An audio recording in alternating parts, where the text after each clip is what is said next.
Assalamualaikum warahmatullahi wabarakatuh. Alhamdulillah, nahmaduhu wa nasta'inuhu wa nastaghfiruh wa na'udzu billahi min syururi anfusina wa min sayyiati a'malina. May yahdihillahu fala mudilla lahu wa may yudlilhu fala hadiyalah. Asyhadu an la ilaha illallah wahdahu la syarikalah wa asyhadu anna Muhammadan abduhu wa rasuluhu la nabiyya ba'da. Allahumma salli ala sayyidina Muhammad wa ala ali sayyidina Muhammad. Rabbi israh li sadri wa yassir li amri wahlul 'uqdatam min lisani yafqahu qawli.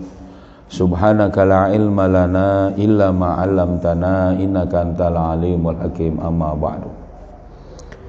Alhamdulillah, segala puji hanya bagi Allah.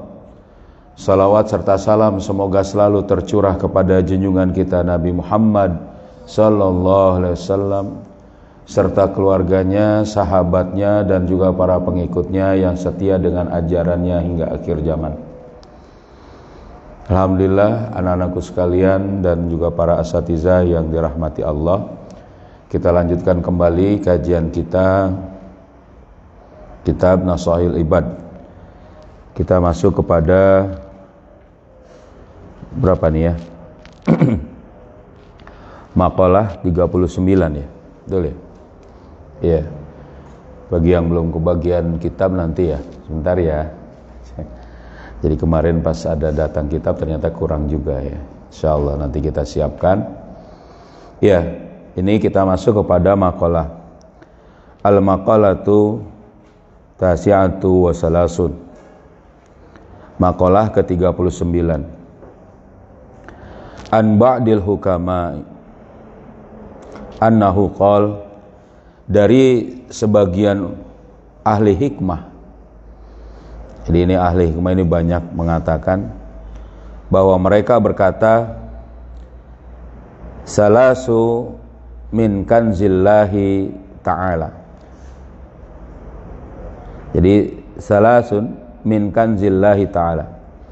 Jadi ada 3 yang merupakan simpanan Allah subhanahu wa ta'ala. Ini mereka katakan seperti ini karena mereka memang memahami ayat Al-Quran dan Sunnah. Jadi mereka bilang ini adalah simpanan Allah. Maksudnya di sini apa? Sesuatu yang berharga istimewa yang Allah simpan. Biasanya kita itu menyimpan perhiasan atau menyimpan sesuatu yang istimewa, yang spesial, itu disimpan. Tidak langsung semuanya dipakai, dikeluarkan. Kadang dipakai, dikeluarkan untuk hal-hal yang istimewa juga. Kalian punya pakaian yang bagus-bagus, kadang dipakainya sesekali aja. Kalau pakaian dipakai terus-menerus, jadi tidak bagus lagi, ya. Begitu biasanya. Dan ini bukan berarti Allah sama dengan kita, tidak. Tapi memang betul, ternyata Allah memberikan ada hal yang istimewa yang Allah punya, yang itu adalah seolah seperti suatu simpanan ya yang Allah miliki. Makanya dikatakan di sini adalah, ini nggak kelihatan ya,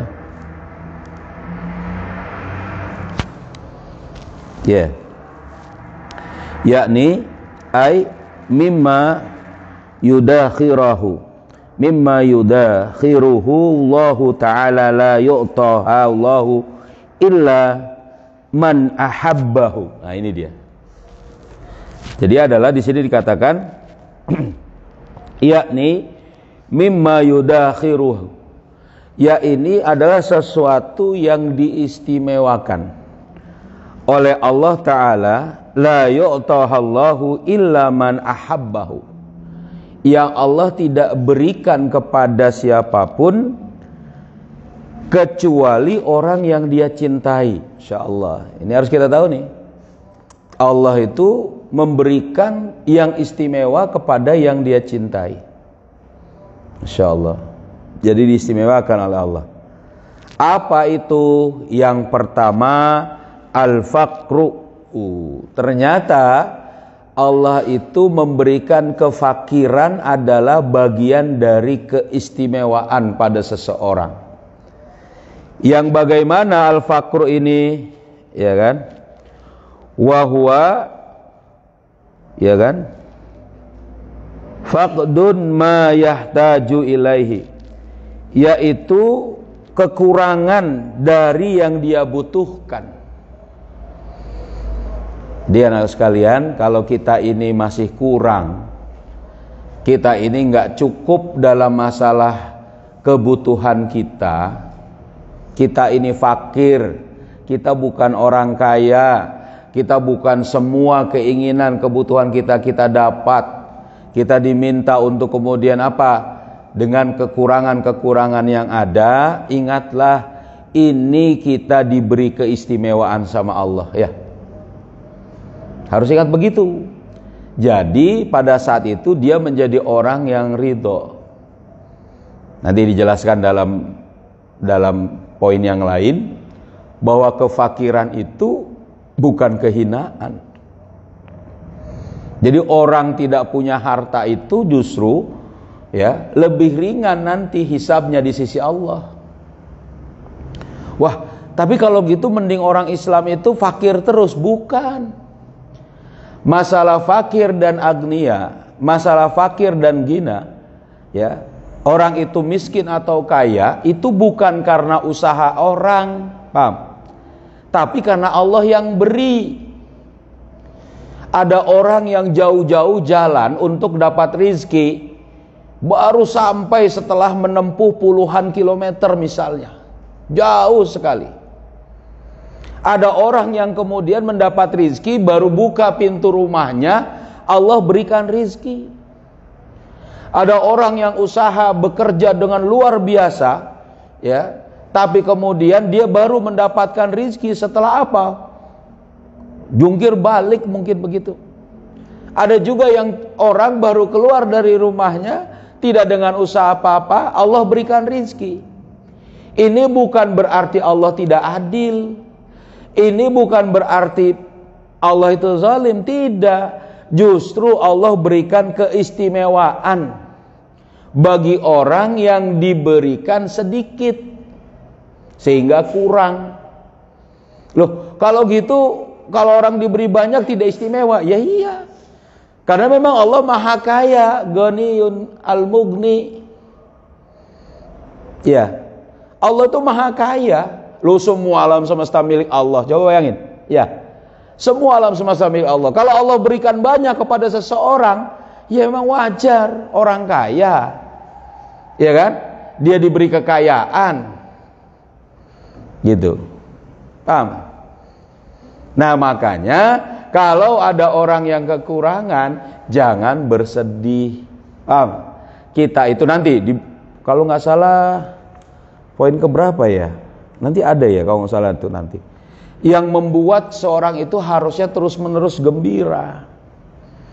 Sedih itu kalau nanti dia menemui, ya kan, hari saat dia meninggal, dia tidak dalam keadaan iman, masya Allah, na'udzubillah. Itu bersedih sebenarnya.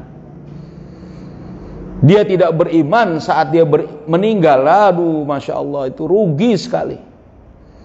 Nah, makanya kefakiran ini adalah bagian dari tadi simpanan Allah yang Allah berikan kepada hambanya, yang dia itu menjadi apa? Istimewa, spesial. Bang. Jadi makanya, oh kalau gitu senang dong saya jadi orang fakir. Bukan itunya. Nanti titik terakhirnya itu apa? Bersabarnya. Ya. Yang kedua, nah ini tadi nih. Wal maradu. Apa itu? Sakit. Tidak semua orang dalam keadaan senantiasa sehat. Ada orang yang diuji dengan sakit. Nah ini dia. Ayat dari apa? Ustazah kita. Nanti kita doain ya. Itu bagian dari apa? Bagian dari keistimewaan, Bang. Yang bagaimana maksudnya? wa huwa yarudul badani, ya, apa ini, nggak kelihatan ini ya, fayakhrujuhu anil i'tidalil khas, ya kan, yaitu adalah orang yang di sini dia merasakan pada badannya itu, dan dia dalam keadaan apa, keluar dari yang lurus, yang khusus. Maksudnya apa? Nggak stabil, goyang gitu loh, nggak stabil, nggak dalam kondisi yang benar. Ya pasti sakit, ada bagian yang tidak normal. Ini pun adalah apa? Keistimewaan yang Allah beri. Makanya orang sakit itu dilarang, nggak boleh. Ngapain? Orang sakit itu nggak boleh untuk apa? Tidak menerima sakitnya. Maksudnya gitu. Lah kalau gimana nggak nerima? Menyesali, menghujat Allah, na'udzubillah, nggak boleh itu. Kenapa saya dikasih sakit padahal saya ini udah sembahyang, udah sholat, udah puasa, ya kan, udah sodako, udah pergi haji, wah sudah berbaiklah semua, kok masih sakit juga? Lo yang nggak ada hubungannya, paham nggak? Sakit itu adalah bagian dari keistimewaan yang Allah berikan. Loh kalau gitu kita biarin aja dong sakit, nggak usah apa namanya berobat, ya lain lagi, ya. Perintah berobat adalah bagian yang disunahkan oleh Allah. Tapi boleh dong, mau dong saya ini nggak berobat. Bukan masalah berobatnya nanti, ya, sabarnya itu terhadap sakit yang menjadi istimewa juga, paham? Jadi makanya kalau kalian lagi sakit, bersabar. Tapi betul, pada saat bagaimana sakit itu, ya memang tidak dalam kondisi yang normal. Kalau normal, kalau stabil badan kita, ini perhatikan, ya kan? Kerjakan aktivitas. Wah, tapi saya takutnya dibilang sakit, takutnya dibilang nggak sakit. Ya nggak usah mikirin bilang orang lain, paham? Loh Allah yang beri kok. Jadi kalau bisa kita sakit, jangan mikir orang lain bilang kita nggak sakit. Loh ya emang badan kita sakit kok kita ngerasain. Ya, tapi kita juga jangan tadi, apa istilah kalau kata sekarang ya, lebay. Lebay, ya, baru dikit aja udah wah, nggak usah lah, ya. Jadi termasuk bagian nanti bersabarnya, nanti sebenarnya poin ketiga ini nanti, paham? Jadi kalau gitu orang yang sakit gimana? Orang yang sakit dia adalah orang yang mendapati keistimewaan, mendapati simpanan dari Allah. Wah kejam dong Allah. Enggak. Wa ma'allahu zulman lil ibad. Allah itu tidak kejam, Allah itu tidak zalim kepada hamba-hambanya, paham? Allah enggak zalim. Allah itu sayang, Ar-Rahman, Ar-Rahim. Jadi enggak boleh kita itu merasa pada saat sakit itu apa? Lemah. Memang lemah maksudnya terhadap apa? Terhadap keimanan kepada Allah itu nggak boleh. Paham? Nah, ini yang kedua. Yang ketiga, wasabru. Simpanan Allah yang ketiga ini adalah kesabaran. Apa maksudnya di sini? Ya kan? Wa huwa tarku syaqawa, ya, min alamil balwa li ghairillahi la ilallahi ta'ala wa ridha bil qada'i, ya, yaitu sabar ini meninggalkan syakwa, meninggalkan ngadu, keluh kesah. Jadi dia tidak lagi ngadu atau tidak berkeluh kesah dari kesusahan yang menimpanya, kesusahan yang dia alami, ya, kepada siapa? kepada selain Allah dan juga kepada Allah. Loh, kok nggak ngadu kepada Allah? Iya, menerima dengan ridho. Makanya dikatakan di sini waridho, ya, bil qada, ridho terhadap qada. Paham? Kalian belajar ya, apa? Ada dua perbuatan itu lingkaran yang ada pada kehidupan manusia, ya. Atau dua siklus atau dua daur. Lingkaran yang menguasai manusia, pekerjaan atau hal yang menguasai manusia, dan hal yang dikuasai oleh manusia. Yang menguasai manusia inilah yang disebut dengan al-qada. Paham? Manusia tertimpa hal itu. Kalian misalnya lahir, ya, bentuk tubuh, lah jadi perempuan. Saya pengennya jadi laki-laki. Nggak beres ini. Wong udah jadi perempuan kok, ya. Nah, bentuk tubuh, badan, harus ridho terhadap itu. Paham?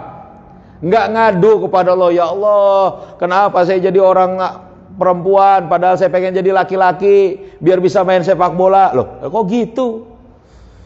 Ya. Nggak. Paham sih? Karena ini dalam lingkaran qada, lingkaran yang menguasai manusia. Tapi ada lingkaran yang manusia kuasai. Ini yang harus sesuai syariat. Kalian bisa pilih perbuatan mana yang harus kalian kerjakan. Ya kan? Kita bisa pilih perbuatan mana yang harus kita kerjakan. Kalau sesuai syariat dari Allah, maka saat itu kita dapat pahala. Kalau enggak sesuai syariat, maka kita akan mendapati dosa, na'udzubillah. Paham? Kita yang pilih mana batas antara yang bisa kita kuasai dan kita tidak kuasai. Inilah yang disebut dengan ikhtiar, usaha manusia yang maksimal. Tahu dia, karena nanti ada perbuatan yang itu adalah bagian bukan dari lingkaran sunatullah, tapi tetap qada ini. Sunatullah itu misalnya ya keadaan alam, kita nggak bisa berjalan di atas air. Yang itu adalah perbuatan orang lain, pilihan orang lain, paham maksudnya ya? Yang itu menimpa kita, kita nggak bisa milih. Tahu nggak? Contoh misalnya nih kalian memilih untuk misalnya mondok di sini bersama orang tua, ayah nggak bisa paksa. Tiba-tiba datang orang tua kalian, ini mau anaknya mondokin di sini. Loh, ini bagian dari kebaikan yang ayah pilih. Ayah mau pilih terima atau tidak, kan gitu. Paham? Berikutnya ternyata setelah ayah bilang, ya sudah silahkan mondok di sini. Tiba-tiba kalian misalnya ada orang yang berubah pikiran. Orang tua tidak mau, orang tua nggak jadi, atau misalnya ada hal lain, ya sudah. Paham maksud di sini? Ridho terhadap segala ketentuan qada. Nah, yang bagaimana di sini? Ya. La yaqdahu fihi syakawa illallahi wa ala ila ghairihi wa innama yaqdahu birridha fil maqdi. Ya. Sebenarnya tidak tercela di sini, paham? Ya. Tidak tercela untuk mengadu kepada Allah dan juga dan juga kepada selain Allah. Jadi sebenarnya kalau kita mau ngadu itu nggak apa-apa. Akan tetapi di sini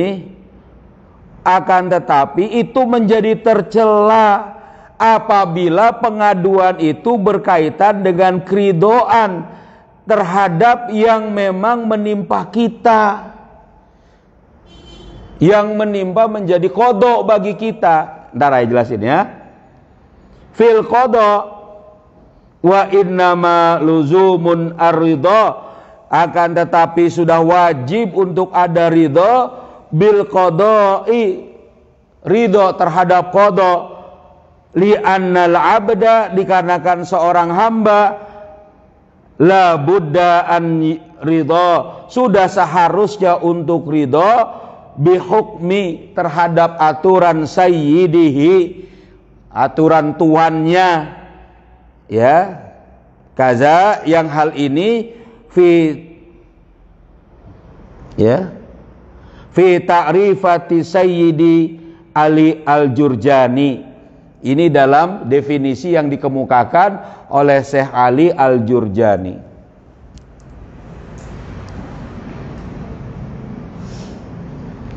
Nah, apa sih maksudnya gini?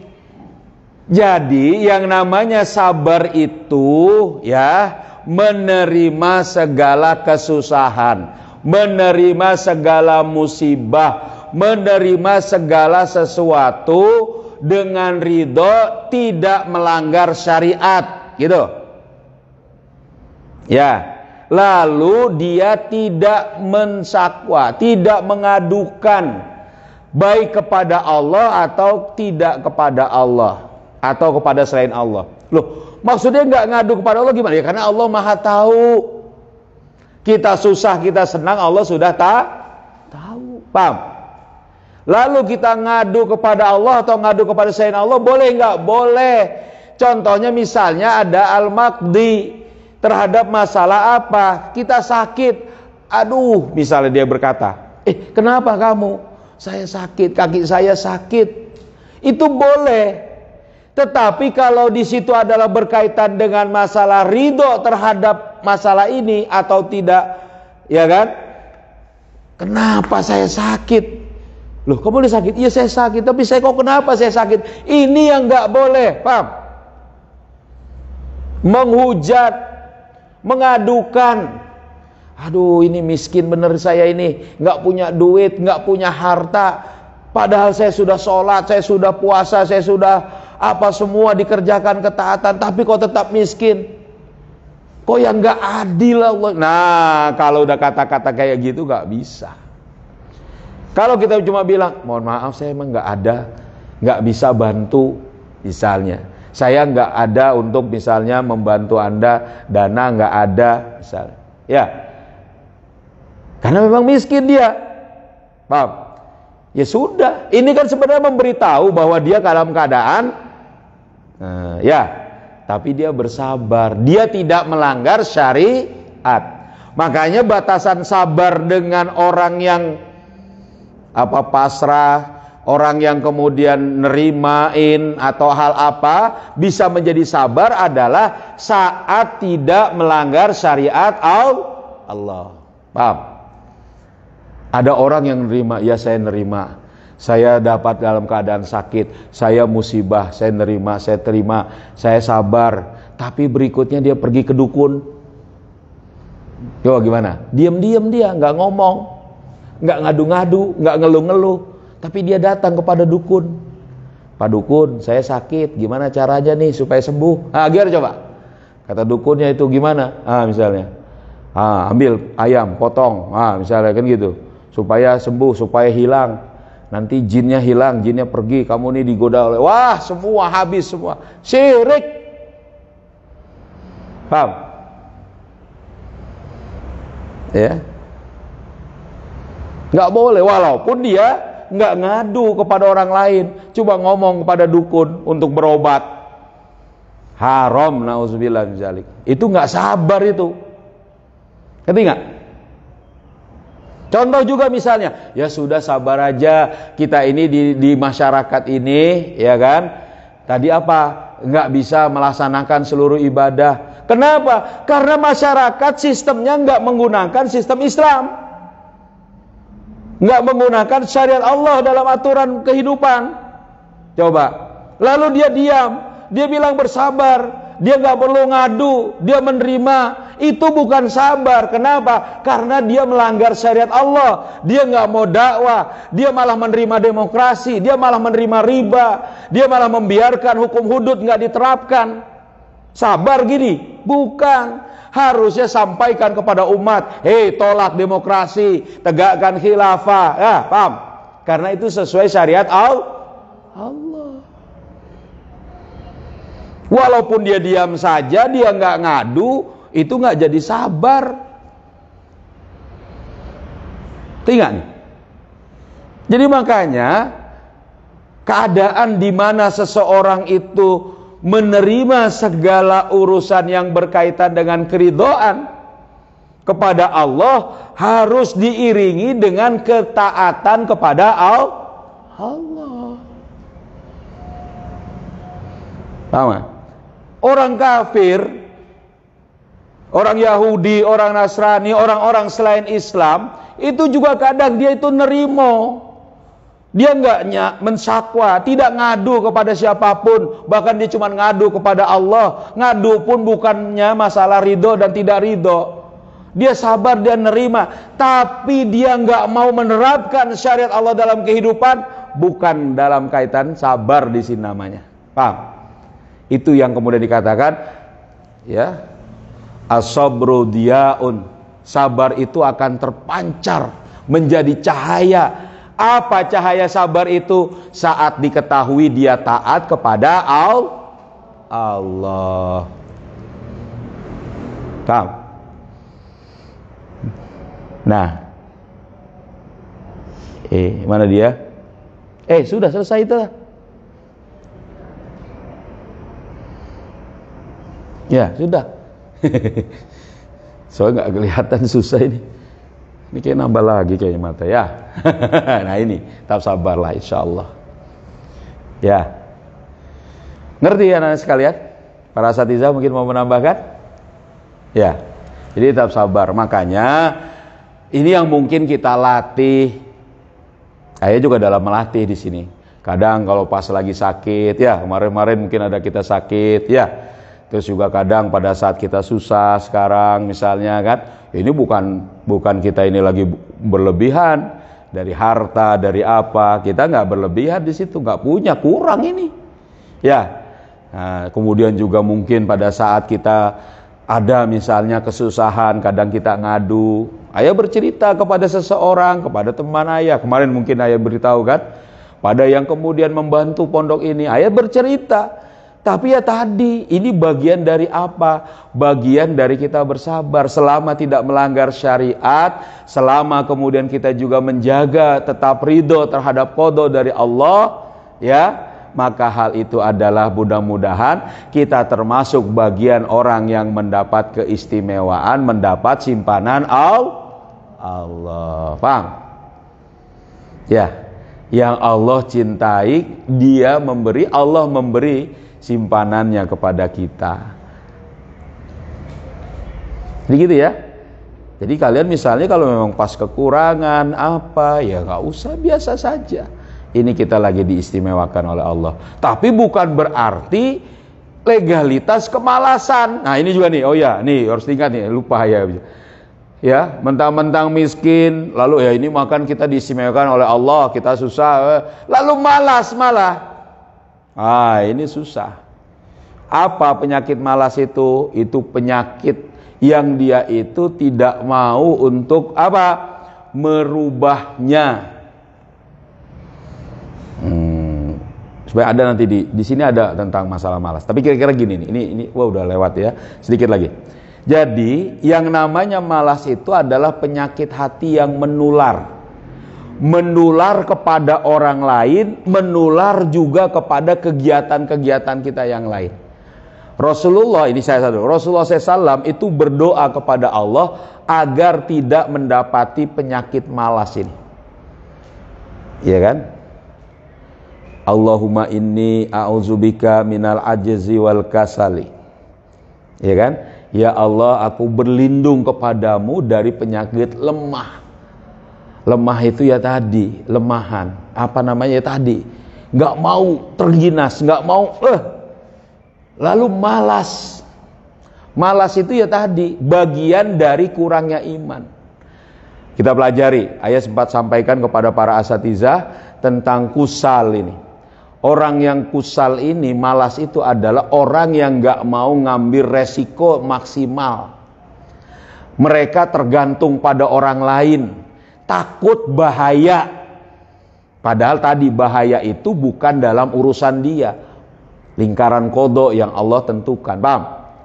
Minimal 3 itu. Ada nanti dalam kitab At-Tafkir. Kita bahas ya itu baru ingat. Kitab Tafkir tentang kusal. Orang yang malas itu tanda kurangnya iman, bahkan bisa jatuh kepada orang munafik. Nauzubillah.